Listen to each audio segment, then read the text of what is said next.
Greetings everybody, what I have here today is the Mexican Sabal fruit, also known as the Texas Sabal fruit, also known as the Mexican Palmetto and Texas Palmetto. It has that name because it grows in Mexico and Texas.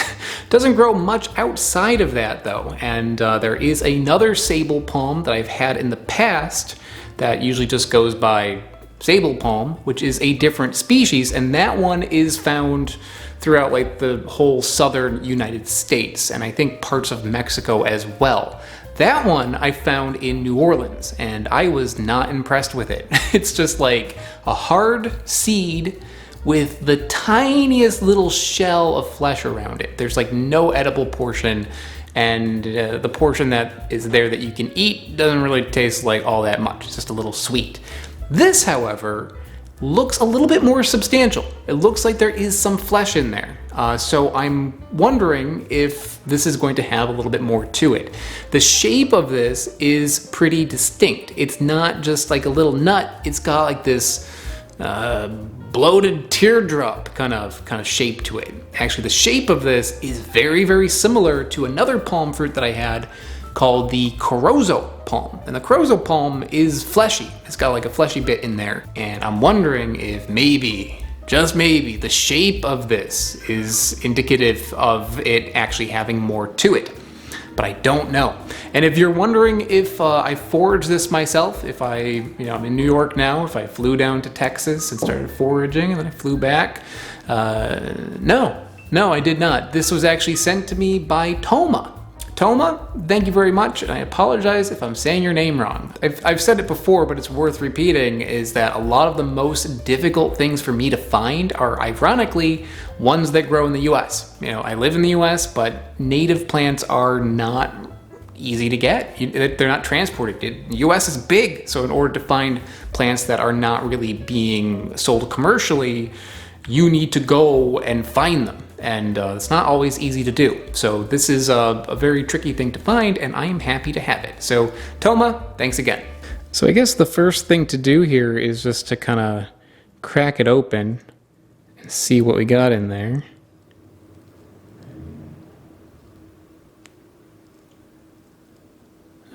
That's a little difficult to see with me wearing a black shirt, but yeah, there is definitely some pulp in there. There's more than just a little skin. I mean, it's not a lot. There is a big nut in there, but there's more to it than the regular Sabal Palmetto. There's a little bit of the flaky skin, but then you get a little bit more going on underneath. So I have a feeling I know what this skin is going to taste like, but the pulp on the inside, not so much. And Toma, who sent this to me, said that he enjoys the flavor of this, but his neighbors don't. So it might not be something for everybody.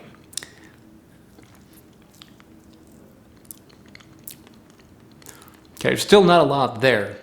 This is one I can't really like bite much flesh off, but maybe which one you can kind of suck the flesh off. There's definitely more to it, but it's still not a lot of flesh.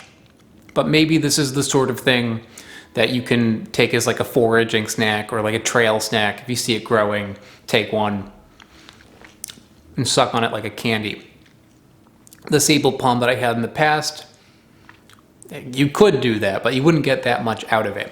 There's more there. And the flavor of it is actually pretty good. It's like molassesy and raisiny.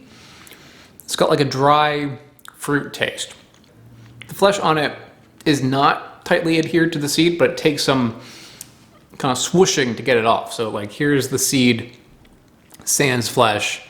Also kind of has a little bit of a teardrop shape to it. And this one has a flavor that is similar to a lot of palm fruits that I've had and the cassia sort of species that I've had. But to put it in relatable terms, brown sugar, raisins, little bit of a breadiness, like a it's a little bit like eating like raisin bran. It's got like a little bit of like a bready taste, but also this like sweet dry fruit flavor. Sometimes fruits like this have a bitter note to it. I believe the Sabal Palm that I had in the past, that one had like a little negative bitter taste to it. This one, remotely, there's a little bitterness to it, but not that much. The sweetness on this is quite high. I would put it at like a 8 out of 10, something like that. It reminds me of eating a date, but not as sweet as a date. So that's the flesh. I want to try just like the outer skin of it. So here's a little clump of the outer skin. The outer bit of it tastes like the inner part, but not quite as nice because there is this little additional planty flavor, kind of like a dry, leafy taste. It's not super objectionable, but it is there. So the flesh is better, but it's the outer bit is not so negative that you wouldn't be able to use it. One thing about these seeds that's kind of interesting is that I believe you can eat them. Not just regularly, because you'll break a tooth. These are very, very hard. However, regular Sabal palms, that one, Native Americans would use it to make a flour, and I believe also like a coffee substitute. But it's kind of a tedious thing to do. You gotta collect a whole bunch of them, and you need a very powerful grinder, which I do not have. Because these are related, what I've been seeing online is that these probably can be used in the same way. There's not a whole lot of information about it, because these are not used as extensively as regular Sabal Palmetto, but it is likely that you can also eat these. Toma was kind enough to send me about a cup of these, and I don't think I can do like that much with this, but let's go experiment a little bit.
There you have it.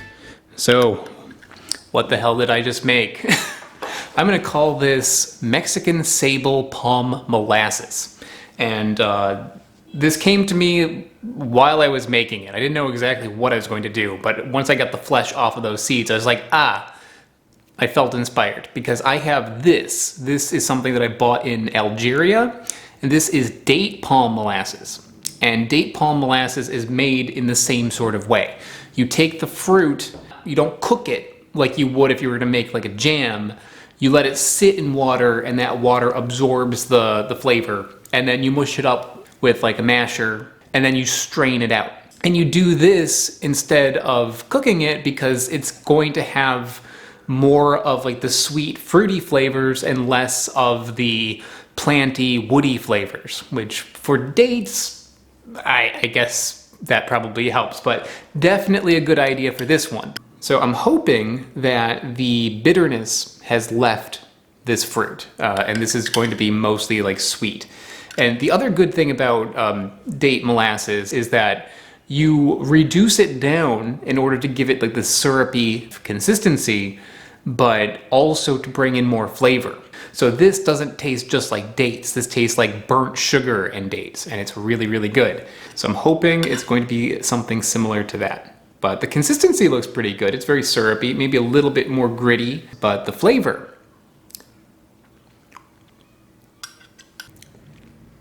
That tastes pretty good. And it actually tastes very similar to the date molasses. The difference though is like the date molasses tastes like dates. Tastes like dates, but also with like this little burnt caramel sort of flavor. This has that. It has the date flavor. It has the burnt caramel flavor, but also has a little bit more of like a raisin or prune kind of flavor. Also, it's a little bit bready. Like not more like it's got a little bit like that bran flake taste to it. A little bit. And it is a little bit bitter. Not like super bitter, and it's not bitter in like an acrid or chemical kind of way. It is a pleasant bitterness, like what you would get from like dark chocolate. And it doesn't really have a planty taste. It doesn't really have a woody taste or like a dry leaf taste like I noticed it had when I had the fruit itself. So this is a success. This is a success. The fruit does not give you all that much. You know, it's scant.